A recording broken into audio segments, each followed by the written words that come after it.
Hello everybody, I hope you enjoy watching the birds come into my garden whilst I'm talking about the subject that I'm just about to talk about, and I hope you find it interesting.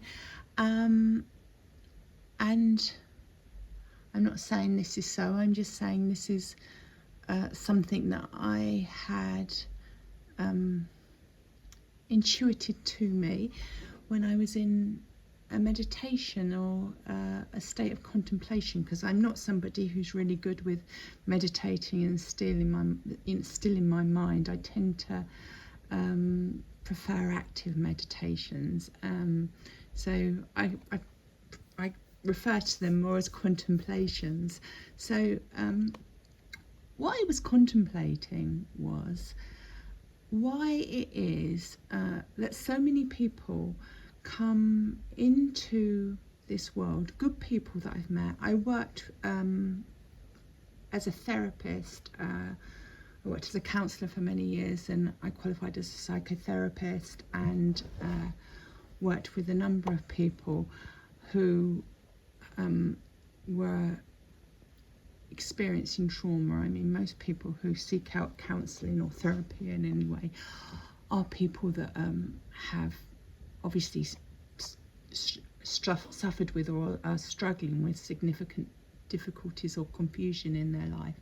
But what I noticed time and time again was the people that would come along to me that would be really, really good people, and people that had suffered extreme sort of like trauma in their life, be it childhood trauma, or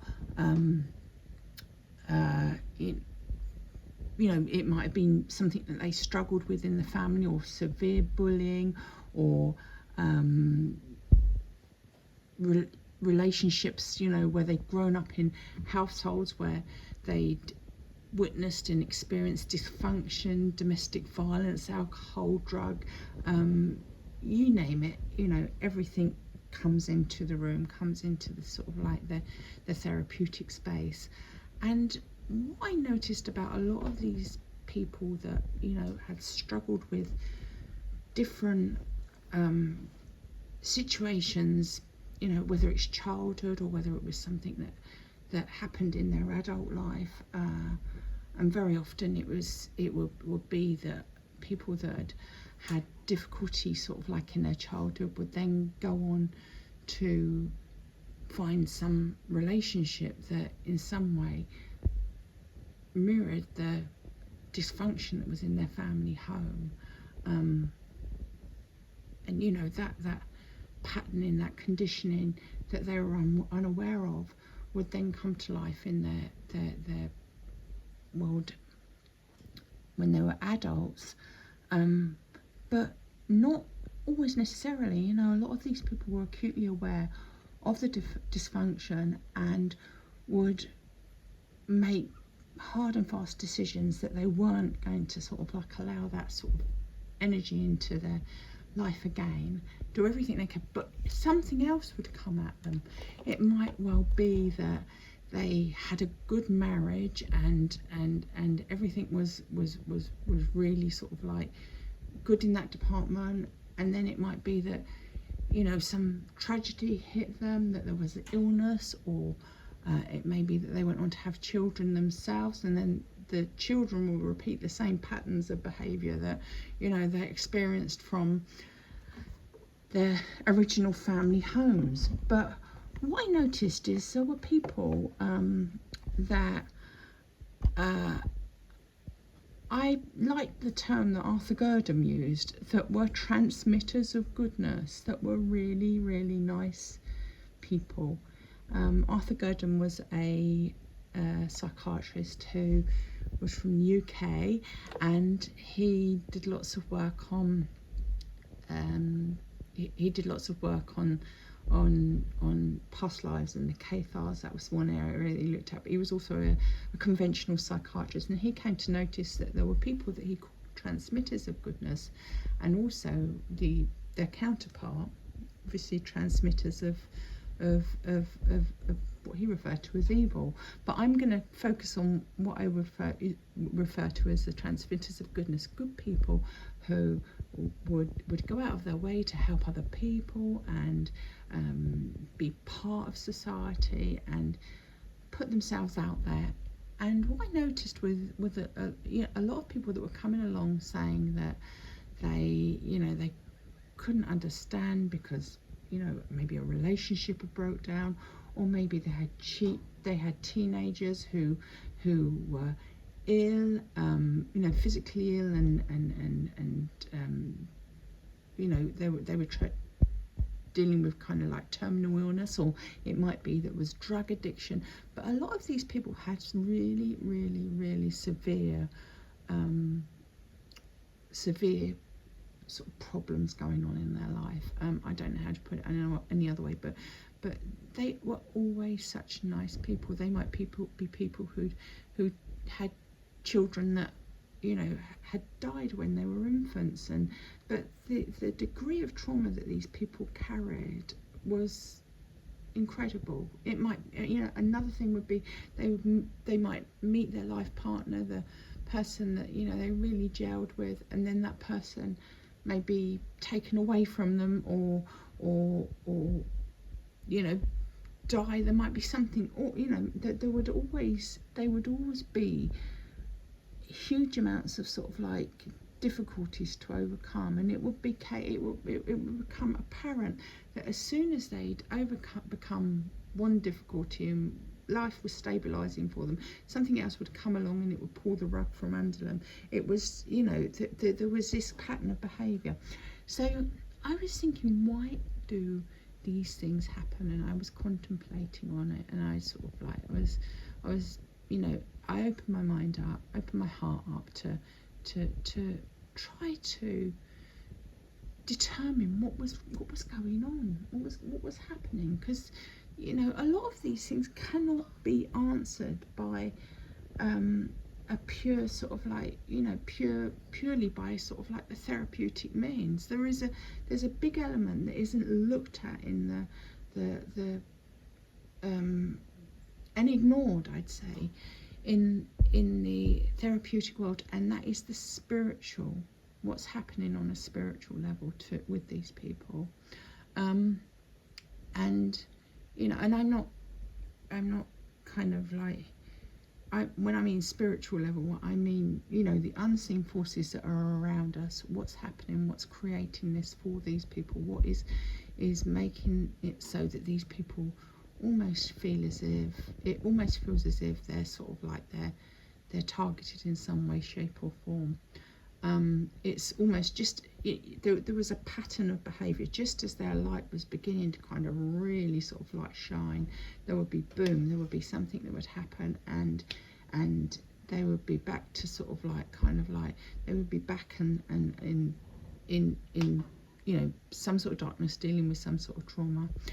So what I asked was, why is it that these people are struggling with, and that such nice people are struggling with and experiencing trauma to the degree they are? And the answer that I got was that there are people on the planet who I was told are the seed people. Now, I know it reminded me of, and I think it's the one in the same, when they talk about when people talk about star seeds, I believe are one and the same. I think they're people that are here on I don't like the word mission, but I suppose that sort of like fits on a mission to lift the energy, to lift the vibration, to disband a lot of the toxicity that's on the earth. I don't think a lot of us were like thinking, cool, I must come along and do that, what wonderful. I think it was like, this is quite a dark, hard lesson to come into, and I think a lot of us were put into dysfunctional families. I think a lot of us as I say, I've had difficulty getting forward. Very often it's 2 steps forward and 1 step back. But there's a quite sort of like determination within us that sort of like drives us and propels us forward. And what I was told was that the star people, or what was intuited to me, because I don't know how to word this without sounding too woo-woo, but what was intuited to me was that the reason that we've come here is really to just, be ourselves, be who and what we truly are. This is why we can't understand a lot of the mechanisms of this world that's built on greed, function and consumerism, because that's not who and what we are. That's not what we come from. We can't understand why, when we are, very, very kind and free with our time and our attention and one thing and another, when something happens, it's not reciprocal in any way. It's like people just don't have that ability and that within them. So what it is it was intuited that we're the seed people that have come here, and we've come here really just to be who and what we truly are. And when we are, we radiate something. We radiate almost a seed that, although people that we encounter that seem completely and utterly different to us in whatever way, they unconsciously they see the authenticity and the kind of like the goodness that we emanate, and in some way they unconsciously take a seed into their heart that will, probably will not germinate in this lifetime, but will hopefully start to sprout and start to grow. I don't think it's something that hasn't been within them before. I think whatever this is, some people have become so, the word that comes to mind is oppressed by this experience, that they already have that seed in them, but somehow or other, when they encounter somebody who's from their true world that they lost sight of many lifetimes ago,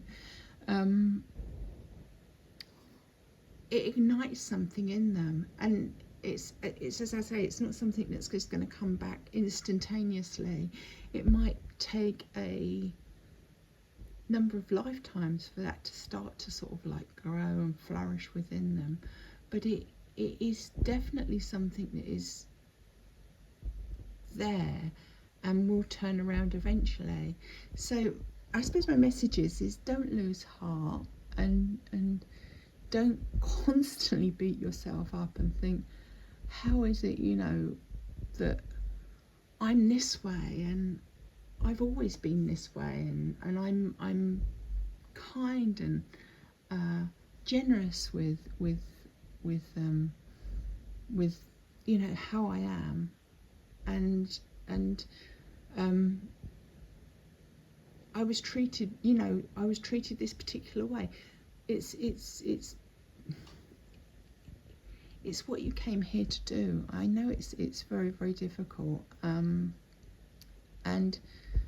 I'm not one that believes that you should start, that you should keep taking abuse and staying in abusive relationships if somebody isn't treating you how you deserve to be treated. It's time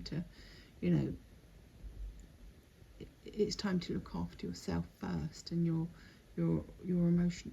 But even that sends a very clear message about what is acceptable and what isn't. There's a lot to be learned in all of these things, and I'll probably talk about other things separate things, because there's so much to talk about in other little things that I share in the future. So I'll leave it there, and I'll say goodbye for now.